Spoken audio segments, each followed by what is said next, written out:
Le 20e Conseil central ordinaire de l'Union nationale des travailleurs du Mali, UNTEM, s'est tenu ce jeudi 11 décembre 2025 au Centre international de conférences de Bamako.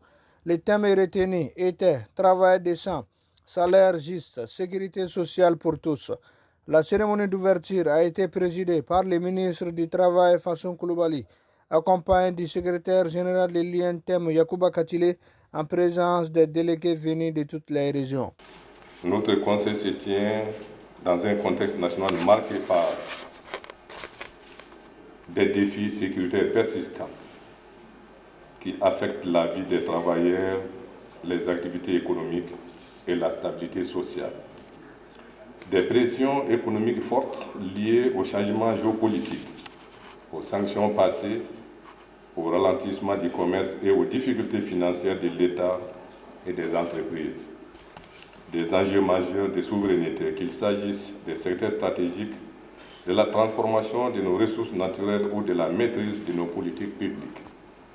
Des tensions sociales récurrentes qui exigent vigilance, lucidité et responsabilité de la part de tous, gouvernements, employeurs et partenaires sociaux. Face à cela, l'UNTEM demeure convaincu que la cohésion nationale, la justice sociale et le respect des droits des travailleurs sont des piliers indispensables à la stabilité et au développement durable du Mali. Camarades, le pacte de stabilité sociale et de croissance signé après de longues négociations demeure un instrument essentiel pour stabiliser le climat social, à renforcer la gouvernance du monde du travail, améliorer durablement les conditions de vie des citoyens.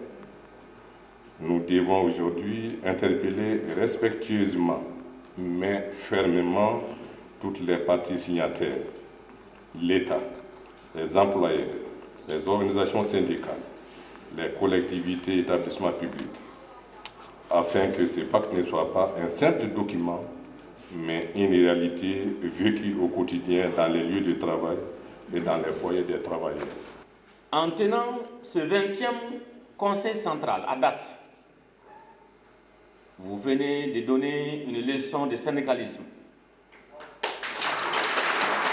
C'est celle de respecter vos statuts et règlements. À cet égard, depuis la tenue du 14e congrès statutaire, des événements graves ont influé négativement sur le devenir même de notre pays, hypothéquant tous les efforts, notamment la crise sécuritaire, mais aussi la crise des hydrocarbures.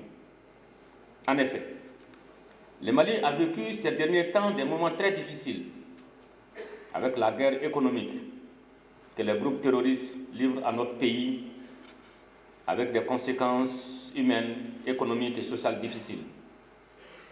Je voudrais vous remercier pour votre résilience et votre patriotisme.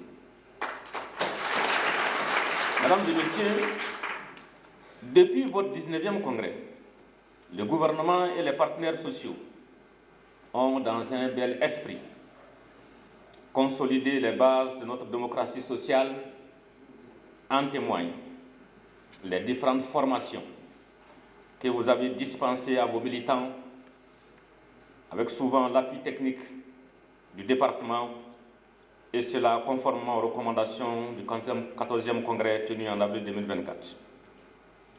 Vous avez également démontré combien est important votre attachement à la patrie, en acceptant de renoncer à des droits pour signer avec le gouvernement et le patronat le pacte de stabilité sociale et de croissance le 25 août 2023, dont la charpente repose sur les recommandations de la conférence sociale en vue de favoriser l'apaisement durable du climat social dans notre pays.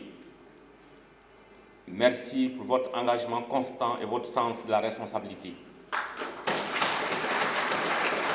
Mesdames et Messieurs, l'amélioration des conditions de vie et de travail des salariés passe cependant par un relèvement du niveau de l'activité économique, et je suis d'ores et déjà convaincu que vous ne manquerez pas d'apporter votre contribution à cet effort de développement de notre pays.